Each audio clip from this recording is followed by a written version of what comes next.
Welcome back to the channel. Today I'm going to be covering Neville Goddard's Feeling is the Secret. I'm going to break this down just like I did with the power of awareness, so that way everyone can understand exactly what Neville Goddard is saying here and what he's interpreting, how imagination creates reality and how you can create anything you want in your world, and the connection between what your feeling states are throughout the day and what you're conscious of and what you're impressing into the subconscious mind. And then the subconscious mind is expressing that into your world and actually creating your reality.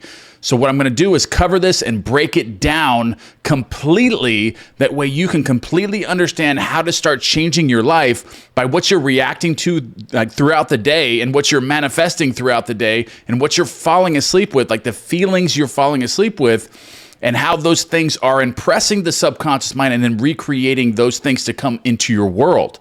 And when you can understand all of these things, which I'm going to break down for you, that way you can understand them completely, is that nothing is impossible to you. Nothing in this world that you want to attain or you want to manifest is impossible for you. And this book that I'm going to break down is going to show you exactly how this operates, how you can impress the subconscious mind, and how to go out through your day and how to react to things, how to not react to things, and then take those things into the drift from your conscious state into the subconscious state, and how that is expressed into your 3D world, and how you can manipulate your 3D world by doing this and creating the life that you only can dream of having. And at the end of this chapter, I'm going to be giving you an exercise to do based on the information that I'm going to give you from this chapter. That way you can start using this and start manifesting in your world and start seeing the real-time results of what Neville Goddard is teaching here, because I think that was the only thing that was left out of these chapters and of a lot of Neville Goddard's books, of the exercises to do to actually start performing these acts in your world and start seeing results. Because I think a lot of people read these books and they don't actually use it. They're not using it in an application. They're not actually using these in exercise and really performing and manifesting things in their world, and they just throw the book away and forget all about it a month later. You have to start doing this. So I'm going to give you an exercise at the end of this chapter to start performing these applications in your 3D world so you can start seeing those results. All right, so let's begin with chapter 1, Law and its Operation. The world and all within it is man's conditioned consciousness objectified. Consciousness is the cause as well as the substance of the entire world. And as we know, we've covered this before, the world that you're living in right now is a hologram. It's a high-tech simulated game that's being projected from within you, because you have consciousness which cannot be divided. But the dual nature of consciousness is that there's a conscious part and then there's a subconscious part, which we're going to get into much later. But the world and all within it is man's conditioned consciousness objectified. So whatever's going on within you is going to be projected outward into the screen of space. And that's right here. The consciousness is the cause as well as the substance of the entire world. So the entire world you're living in is being projected from inside of you. There is no world that is outside of you. Everything is within you. So it's being projected outwardly. Okay, so it is to consciousness that we must turn if we would discover the secret of creation. Okay, consciousness, which is within you. So you must go within yourself to discover the secret of creation, because everything is created within you and then projected out into your world. So nothing can be changed or affected by trying to manipulate your world outside. So you cannot change anything with the projection until you first change it within you. You change you from within.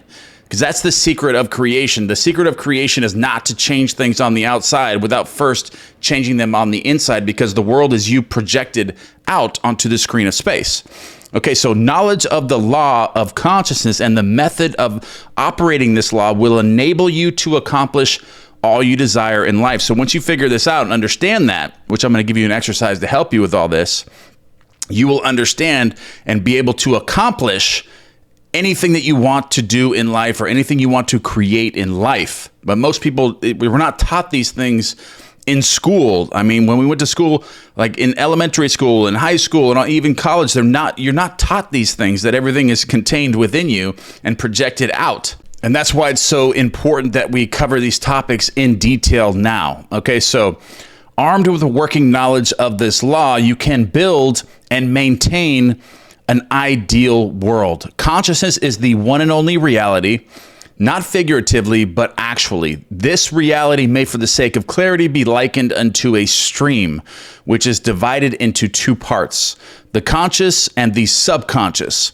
In order to intelligently operate the law of consciousness, it is necessary to understand the relationship between the conscious and the subconscious. All right, so the conscious is personal and selective. The subconscious is impersonal and non-selective.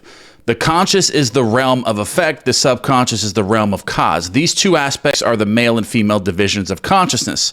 The conscious is male. The subconscious is female. Okay, so during the day when you're conscious, you can be personal and selective of what you believe to be true. When you take conscious control of what you're receiving and what you see and the feelings that you're taking in throughout the day by the events that happen to you during the day.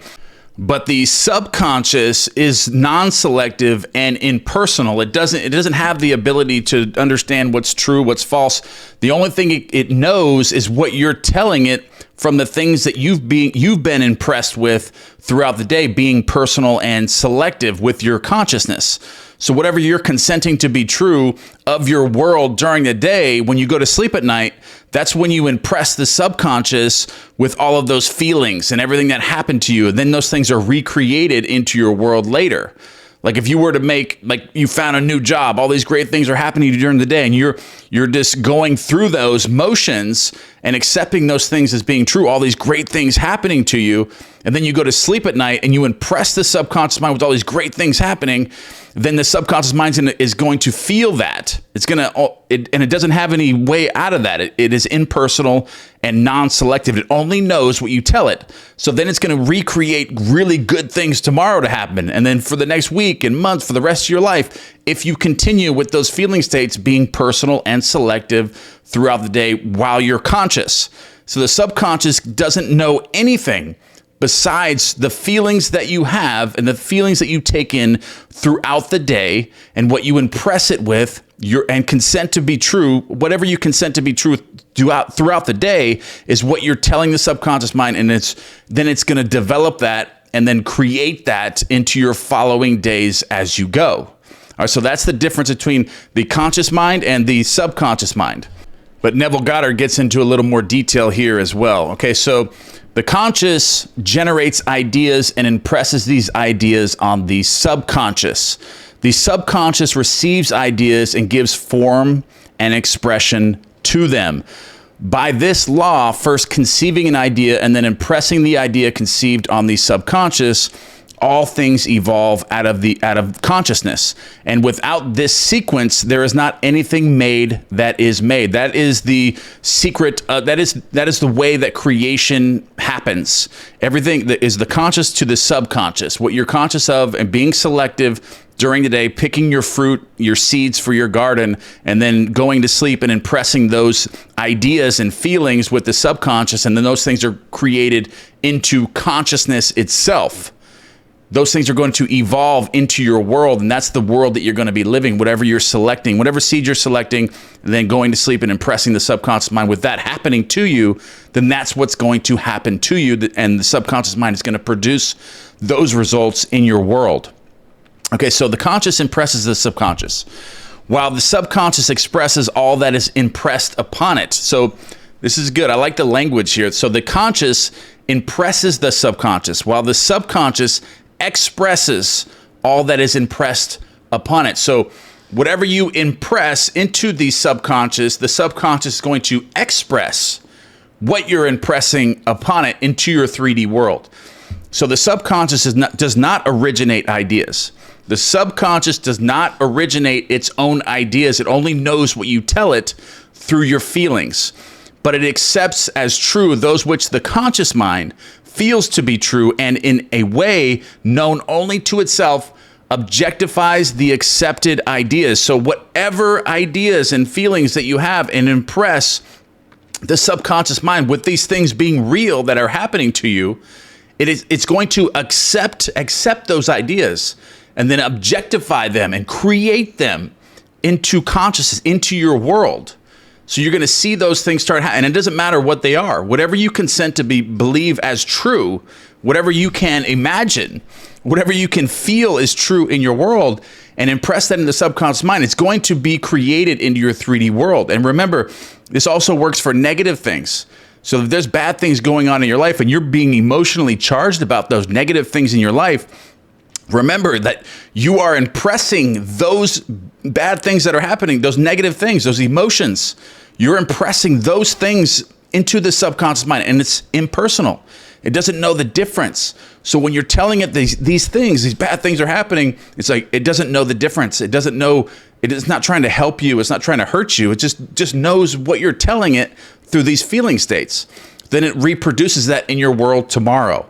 So be very careful of your moods, because there's an unbroken connection between the feelings that you have and the subconscious mind and your world and what's going to be created tomorrow. So be very careful with that.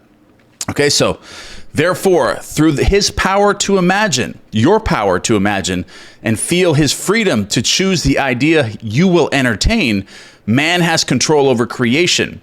Control of the subconscious is accomplished through control of your ideas and feelings. And this has a lot to do with the exercise I'm going to give you right here. Control of the subconscious is accomplished through control of your ideas, because this is the key here. You need to have control of the subconscious. The subconscious is creating things into your world, and you have to get this in your mind. You have to know this. You have to feel this. You have to accept this as true, because it is. Your world right now is the way that it is because of the things that you've impressed in the subconscious mind through your ideas and feelings throughout the day. And all those things are being created into your world. So if your world's the way that it is now, or is something going on you don't like, it's because something you have done.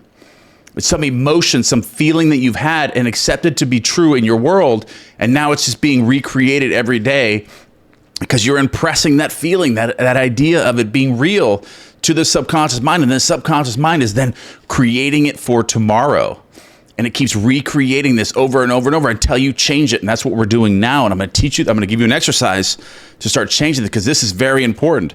Control of the subconscious is accomplished through control of your ideas and feelings when you're in your conscious state throughout the day. So you must take control of your ideas and your feelings. What are your ideas and what are you becoming emotionally charged about throughout the day?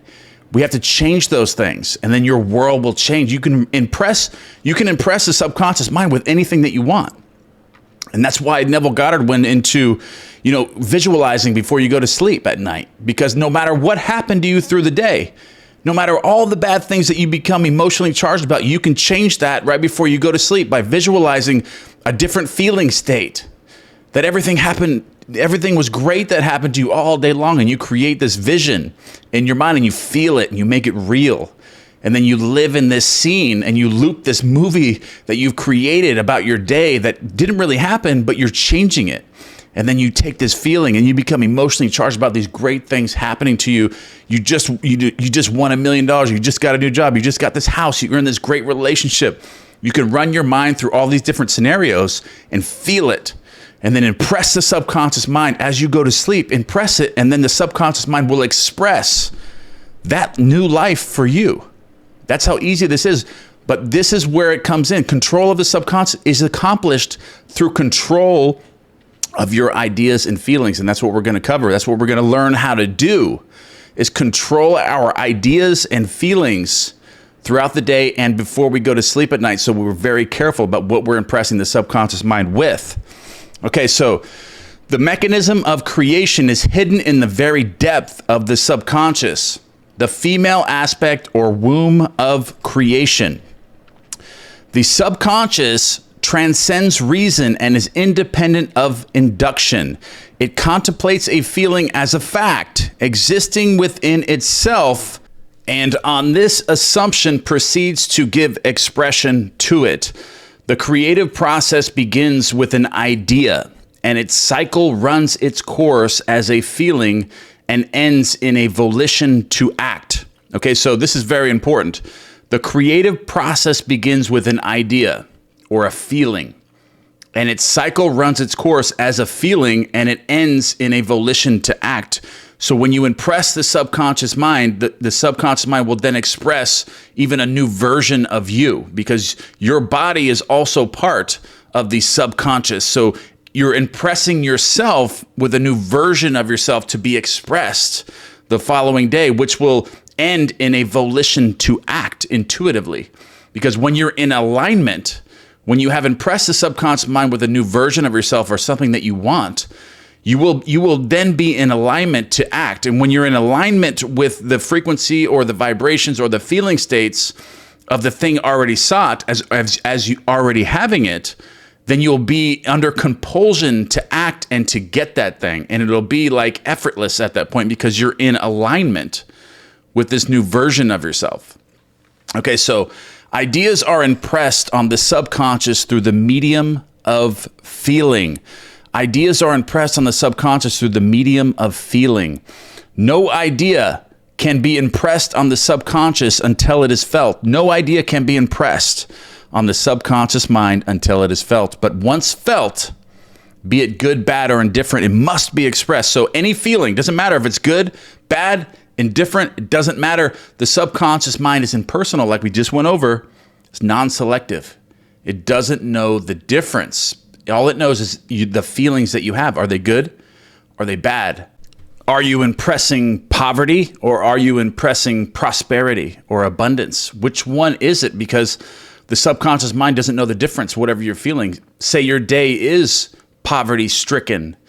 How about change it before you go to sleep at night? Imagine something completely different. Your day was completely different. You were given this. You got a new job. You actually had all this money coming into you. The relationships are really great. You never really had all these arguments. You never really had all these problems. You create a new life before you go to sleep that day. Revise it.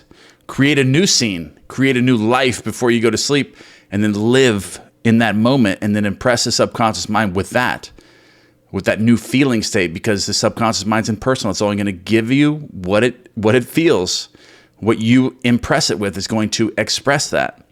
And feeling is the one and only medium through which ideas are conveyed to the subconscious. So therefore, the man who does not control his feeling may easily impress the subconscious with undesirable states. By control of feeling is not meant restraint or suppression of your feeling, but rather the disciplining of self to imagine and entertain only such feeling as contributes to your happiness. So be very careful about what you're impressing, that feeling state that you're in. Neville Goddard covers this a lot. Do not go to sleep. Do not go to bed with any anger, any jealousy, any fear, any ideas of poverty, anything like this. Do not sleep. Do not impress the subconscious mind with those things. At least attempt to change them before you go to sleep at night. Create something new. Create a happy feeling. Create an entirely new day or a new feeling and a new emotion before you go to sleep. And by control of feeling is not meant restraint or suppression of your feeling. So when he says this, do not fight your thoughts. Do not fight your feelings. Just control the feelings by disciplining yourself to imagine and entertain only such feelings as contributes to your happiness. Do not fight them, because that will, if you're fighting your feelings, if you're getting upset about an upset feeling, then you're creating more upset circumstances and going to impress the subconscious mind with even more bad things to come to you in your world. So do not fight or restrain or suppress your feelings. Create new ones. Discipline yourself to imagine and entertain only such feelings that contribute to your happiness. Control of your feeling is all important to a full and happy life. Never entertain an undesirable feeling, nor think sympathetically about a wrong in any shape or form. So if you notice that your mind is going to that as you're falling asleep at night, that it's going back, 5 years or 10 years or 6 months ago where you did something you don't feel good about, you did to somebody else, do not entertain that feeling, create something new, revise it. You could even go into revision, change that scene in your mind, to whatever it was that is making you feel this way. Change that scene and recreate something new.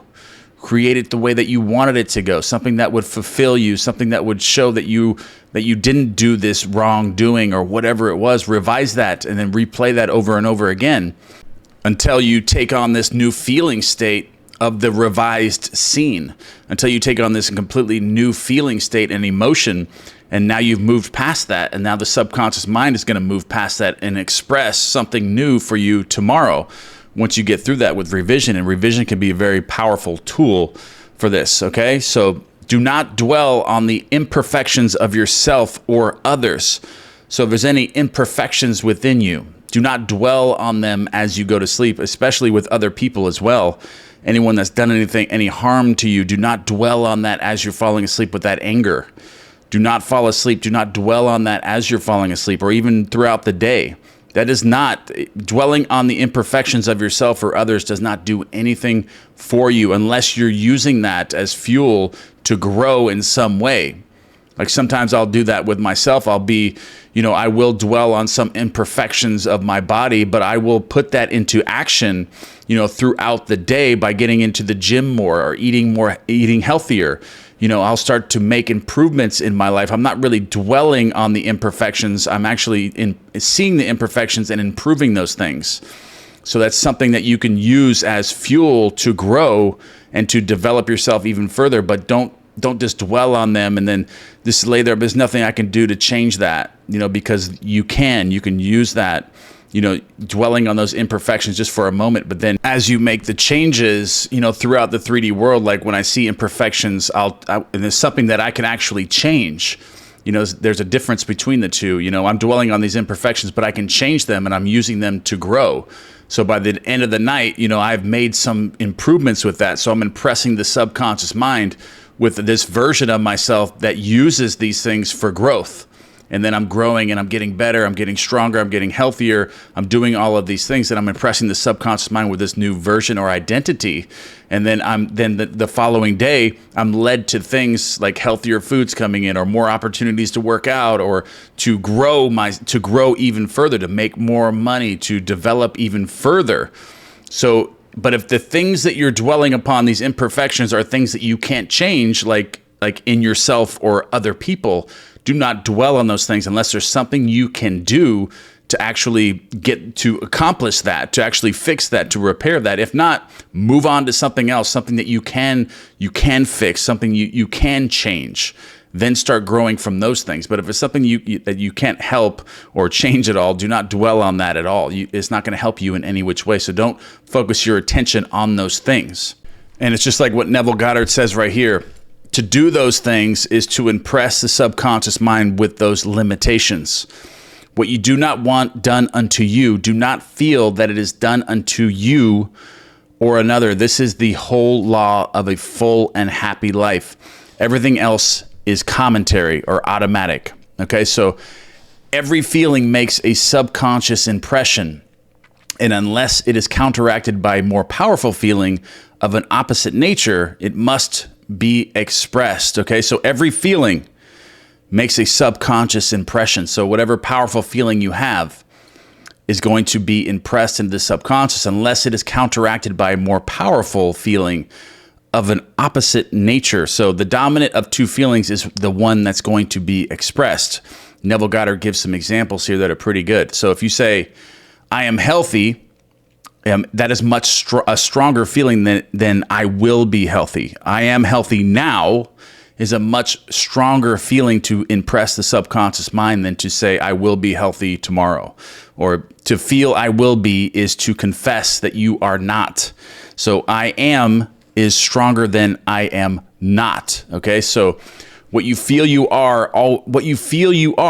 always dominates what you feel you would like to be. So therefore, to be realized, the wish must be felt as a state that is rather than a state that is not. So never say, when you're affirming, never say I will be, or never say I will be this tomorrow, or I will be this next week. Always say I am this right now. So that's the feeling you want to have as you're impressing the subconscious mind is I am this right now. And that's the feeling that, impresses the subconscious mind to actually create that into your world tomorrow, is that feeling. All right, so sensation precedes manifestation and is the foundation upon which all manifestation rests. Be careful of your moods and feelings, for there is an unbroken connection between your feelings and your visible world. Be careful of your moods and your feelings. There is an unbroken connection between your feelings and your visible world.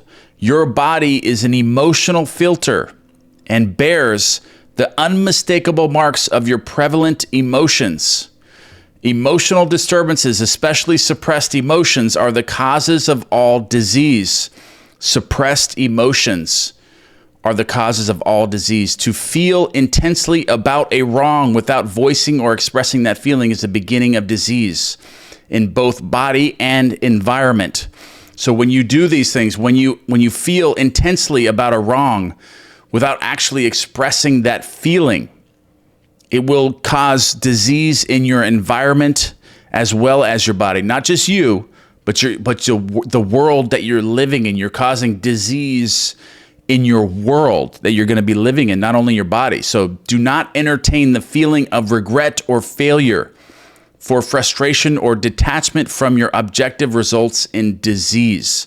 Do not entertain in the feelings of regret or failure. And if you're stuck on these, if you need to voice these or express these feelings, revising the scene is a very powerful way to overcome these things. Whatever this is, whatever these things that you feel intensely about, these wrongs that you did, revise the scene, change it. Change your actions, change somebody else's actions, and then replay that in your mind. And this is the equivalent to expressing something different. So then you're creating something different to be objectified in your world, because you're confirming this change with the subconscious and feeling that to be real now in your world. So now you're causing the disease to no longer exist in your environment and in your body. So to think feelingly only of the state you desire to realize, okay? Think feelingly only of the state you desire to realize. So any feelings you have. So notice that throughout the day, whatever feelings you have throughout the day when they're bad, is that the state that you desire to realize? Ask yourself that question. Is this the desired state or the life that I want to live? Do I want to feel this? Is this helping me? Is this contributing to my success or happiness? And if it isn't, then you need to change that, revise it, or start thinking of something positive, something you can change. So feeling the reality of the state sought and living and acting on that conviction is the way of all seeming miracles. All changes of expression are brought about through a change of feeling. A change of feeling is a change of destiny. All creation occurs in the domain of the subconscious. What you must acquire then is a reflective control of the operation of the subconscious, that is, control of your ideas and feelings when you're conscious. So that's how you change this. You must acquire this. A reflective control of the operation of the subconscious comes from controlling your ideas and feelings while you're awake. So you control your ideas and everything you consent to be true throughout the day.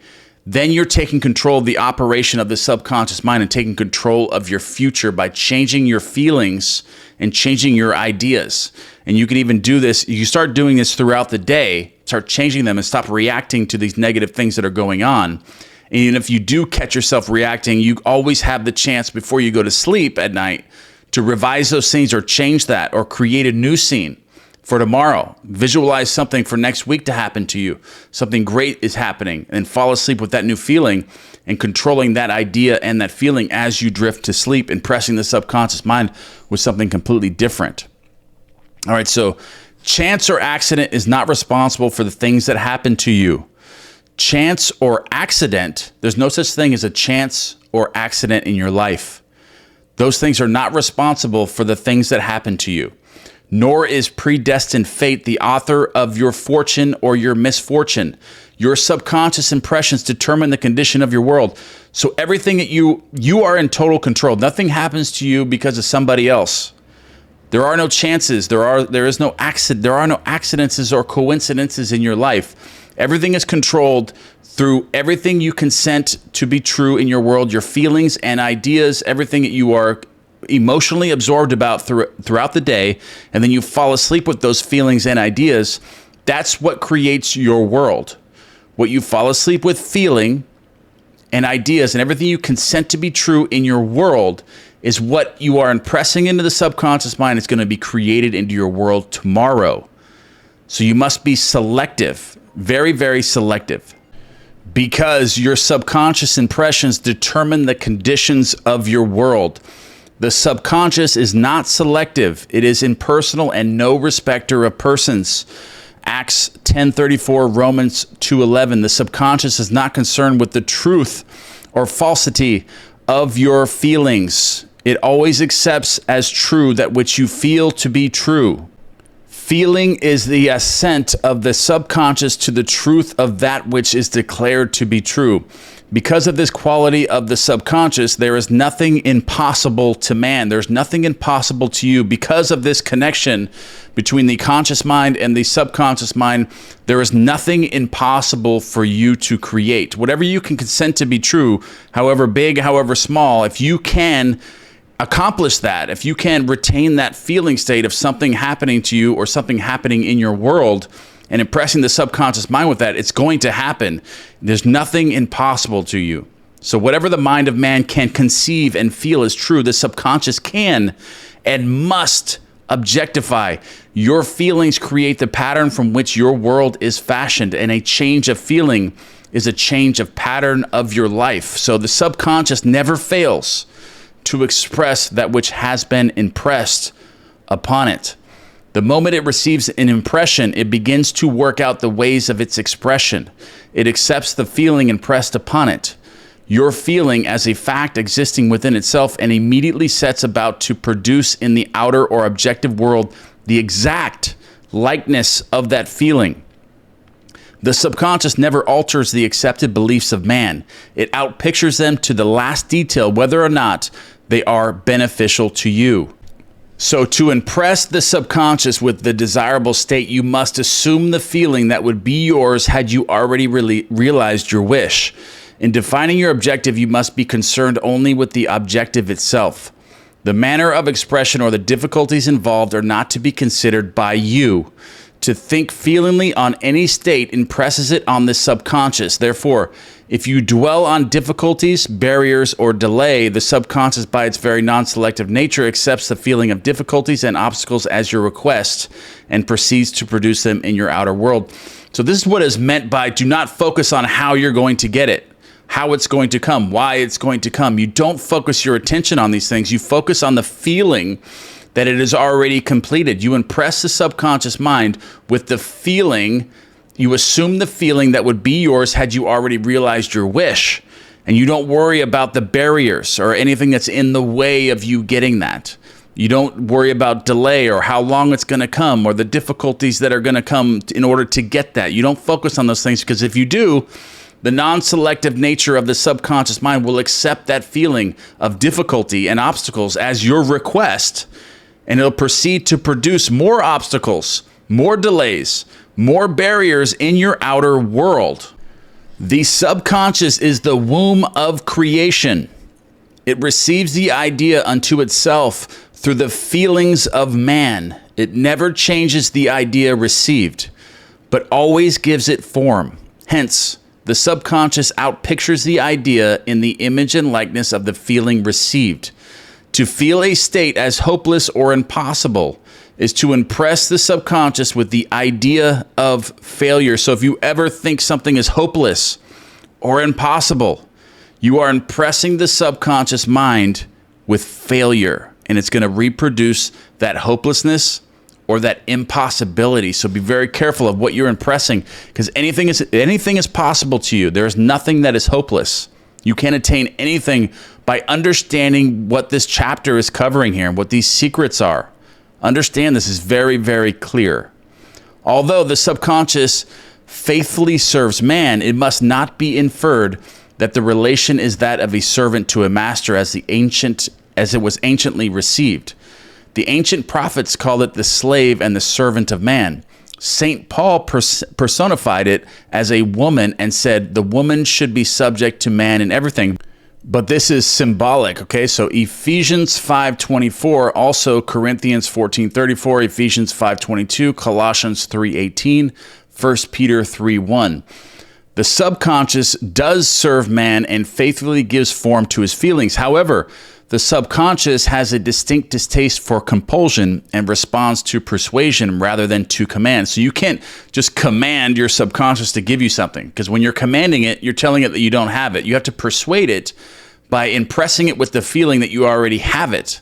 So you must persuade the subconscious mind rather than force or command the subconscious mind to do something. You can't tell the subconscious mind something. You have to trick it. You have to trick it to believe that you already have something. That's the trick here. You persuade the subconscious mind with a feeling that you already have it, that you already have something. So you're no longer you're no longer commanding the subconscious mind to give you something. You're now persuading it. You're tricking it to believe you have it already. So this resembles the beloved wife more than the servant.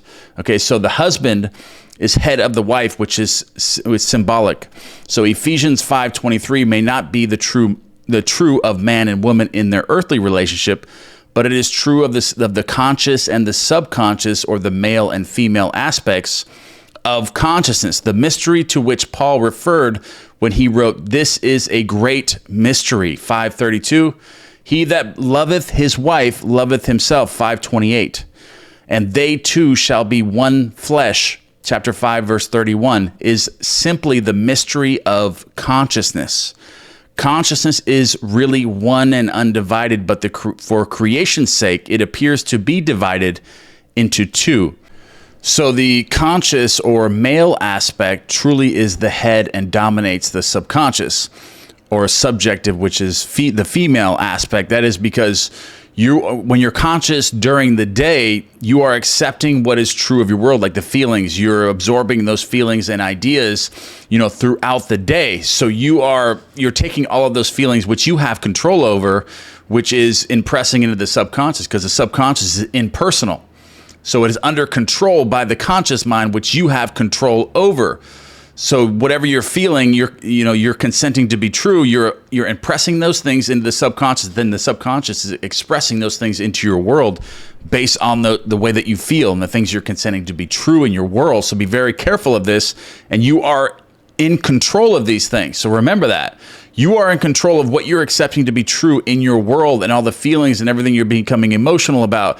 And those are the things that are recreating in your world as you go day to day. But you can change that at any time. But understand this, though. The conscious or male aspect truly is the head and dominates the subconscious, because the subconscious is impersonal. It only knows what you're telling it through your feeling states. So be very conscious and control of that, of how you're operating that. Okay, so however, this leadership is not that of the tyrant, but of the lover. So by assuming the feeling that would be yours were you already in possession of your objective, the subconscious is moved to build the exact likeness of your assumption. Your desires are not subconsciously accepted until you assume the feeling of their reality.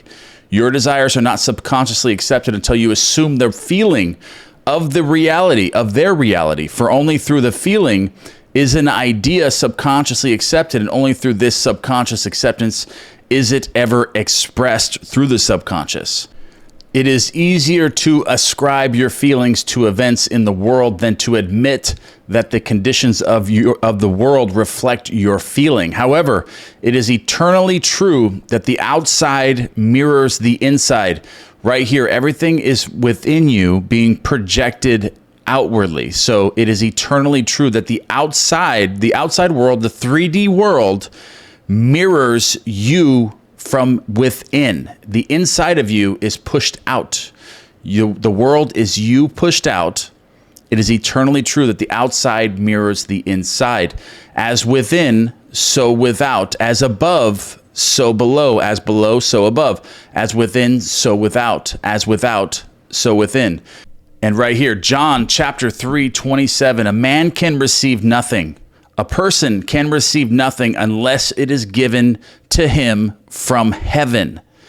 And the kingdom of heaven is within you. That's what the Bible was telling us. The kingdom of heaven is within you. Luke 17:21, the kingdom of heaven is within you, and you can receive nothing unless it is given from heaven inside of you. Okay, the kingdom of heaven is within you, and you can receive nothing unless it comes from within you. Nothing comes from without. All things come from within you. Nothing comes from without. All things come from within, from the subconscious. It is impossible for you to see other than the contents of your own consciousness. Your world in its every detail is your consciousness objectified. Objective states bear witness of subconscious impressions. A change of impression results in a change of expression. The subconscious accepts as true that which you feel as true. And because creation is the result of subconscious impressions, you, by your feeling, determine creation. You, by your feelings, determine your life, your creation, your 3D world. You are already that which you want to be, and your refusal to believe this is the only reason you do not see it. By understanding this knowledge, you are already that which you want to be right now. But once you understand this, you will now make the changes you need to see this. You will now be able to see why your world is the way that it is. But before this, your refusal to believe this is the only reason you didn't see it. But now that you understand this, now you know why your world is the way that it is. To seek on the outside for that which you do not feel you are is to seek in vain. For we never find that which we want. We only find that which we are. To seek on the outside is to seek in vain. This kind of goes back to manifesting in vain here, okay? Because you're never going to find anything that's going to be sustainable that you want in life. Because once you get it, you're no longer going to want it. Like, you're not going to feel fulfilled once you get it. You only find that which you are. And when you are connected, then you're in alignment with the thing. Once you become it and change your concept of yourself, you are now the thing being expressed into your 3D world, and you're no longer seeking in vain. You're no longer manifesting in vain. You're no longer seeking on the outside. You're looking within yourself and changing the version of yourself. Then you're in alignment with that action, with getting it, with everything coming to you. You're no longer seeking in vain. So, in short, you express and have only that which you are conscious of being or possessing. To him that hath, it is given. Matthew 13, 12, 25, 29, Mark 4, 25, Luke 8, 18, 19, and 26. Denying the evidence of the senses and appropriating the feeling of the wish fulfilled is the way to the realization of your desire. Mastery of self-control of your thoughts and feelings is your highest achievement. However, until perfect self-control is attained, so that in spite of appearances, you feel all that you want to feel, use sleep and prayer to aid you in realizing your desired states. These are the two gateways into the subconscious. So Neville Goddard gives his idea of how to change this. This is how you can perfect your self-control. You can perfect your self-control by using sleep and prayer or meditation or doing these visualizations right before sleep. That's what he means. You're doing your visualizations, you're creating these feelings as you're drifting into your subconscious lover, like the subconscious mind. You're taking everything in and creating a new life, revising the scenes, and then falling asleep with this new feeling and pressing the subconscious mind, because that is the gateway into the subconscious, which is creating your world from within you. So the exercise that I want you to do from this is, I want you to do, just like Neville Goddard says, do this right before you go to sleep at night. So I want you to take conscious control of your imagination and your feelings as you're going to sleep, and just see where they're going, and just don't fight your feelings, don't fight your thoughts, the negative thoughts, to see where they're going. And if you see that they're negative, just try to locate where they're going and what they're thinking about. And once you notice this, once you actually realize where the thoughts are going, and you find a scene, say it happened earlier that day, where you had a conversation or an argument with somebody, or somebody did something wrong to you and you were just upset about it, or you did something wrong to them and you're still angry about it, you still want to do more, bad things in your world, go back to that scene and change it. revise that scene, change it, and then create something where that person's personality is completely different, or your personality, you reacted differently. Instead of doing something hateful to that person or saying something that you regret to that person, replay the scene in your mind where you say, you want to know what? You're absolutely right. I'm going to make changes within me. And what you're saying is absolutely right. You have your own point of view. I have my own point of view, but I'm going to, you're right. Absolutely. And you walk away, you create a new scene. But whatever it is that you find in your imagination that happened, that's making you upset or angry, or it's keeping that conflict in your mind, go back and revise that scene. And if you want to create prosperity in your life, you can go back to a scene earlier that day and create something amazing that happened to you. Like, for example, like if you got a job promotion, you're working at your job and you really want a promotion, but you just haven't got it yet. Imagine a scene where you actually got that promotion. Your boss comes to you, you want to know what? I'm giving you, a $10 raise an hour. You're going to go to management, or I'm promoting you to CEO, or, or lead or tech lead, or whatever it is that you're wanting, the position that you want. Recreate a scene and then fall asleep with that new feeling state. Or go to the future, go a week from now and make it now of something that you want to create in your world. But you're ultimately just creating a new feeling state of whatever that is. If you're going back and revision, changing something that's upset you, that's causing more bad things to come in your world, or you're going into the future and recreating a new scene in your future, and then create like a 20-second or a 10-second movie clip and just replay that over and over and over and over and over in your mind as you're falling asleep. Or listen to one of my meditation tracks, my sleep meditations, which create, that positive feeling, that really, really good feeling, which I'll post one up on the screen for you now, which will also help you get into that feeling state where you're going to be impressing the subconscious mind, which I've already got thousands and thousands of testimonials where my sleep meditations have created just amazing things for so many people. But I'm going to post that on the screen for you now. All right, that is the end of this chapter, and we're going to be moving to chapter 2, which is based on sleep, and I'll also be breaking this down in detail in the following days very, very soon. All right, I love you guys, and I'll see you in the next video. And don't forget to be one thing you guys are grateful for, and click on that meditation track, fall asleep with that, and create a new feeling state, and impress the subconscious mind with a new 3D world, and start creating a new future for yourself. I love you, and I'll see you in the next one.